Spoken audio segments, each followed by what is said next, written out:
भारत का एक ऐसा इलाका जहां आज भी तंत्र मंत्र जिंदा है, जहां रात के अंधेरे में मंत्र गूंजते हैं और जहां कहा जाता है मौत भी आज्ञा मानती है।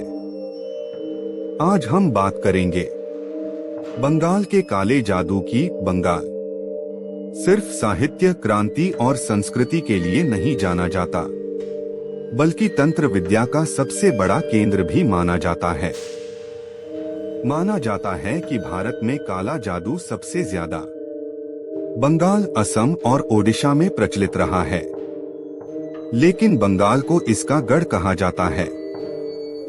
इतिहासकारों के अनुसार बंगाल में तंत्र विद्या की शुरुआत गुप्त काल लगभग 4वीं-6वीं सदी में हुई। उस समय शक्ति पूजा बहुत प्रचलित थी, खासकर मां काली की पूजा। बंगाल में मां काली को सिर्फ देवी नहीं, बल्कि शक्ति का सर्वोच्च रूप माना जाता है। तांत्रिकों का मानना था कि मां काली को प्रसन्न करके अलौकिक शक्तियां प्राप्त की जा सकती हैं, जैसे वशीकरण, मृत्यु पर नियंत्रण, आत्माओं से संवाद, शत्रु का नाश। आज के समय में भी बंगाल के ग्रामीण इलाकों में तांत्रिकों पर विश्वास किया जाता है। कई बार बीमारी, पारिवारिक कलह या असफलता का कारण काले जादू को माना जाता है। अगर आप अकेले हैं, रात का समय है और आपके आसपास सन्नाटा पसरा हुआ है, तो ये वीडियो आखिर तक देखने की हिम्मत सिर्फ वही करेगा जो सच जानना चाहता है। क्योंकि आज हम बात करने वाले हैं काला जादू की, वो ताकत जो इंसान को जिंदा लाश बना देती है। काला जादू, इसे तंत्र मंत्र, टोना टोटका या ब्लैक मैजिक भी कहा जाता है।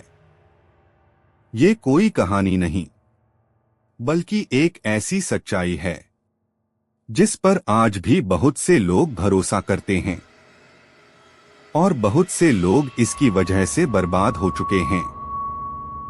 ये कहानी है एक छोटे से गांव की, जहां सूरज ढलते ही कोई भी बाहर निकलने की हिम्मत नहीं करता था। गांव के लोग कहते थे, उस पुराने पीपल के पेड़ के पास मत जाना, वहां काला जादू किया जाता है। एक रात रमेश नाम का एक लड़का गलती से उस रास्ते से गुजर गया। उसने देखा जमीन पर नींबू, काले धागे, हड्डियां और लाल सिंदूर पड़ा था।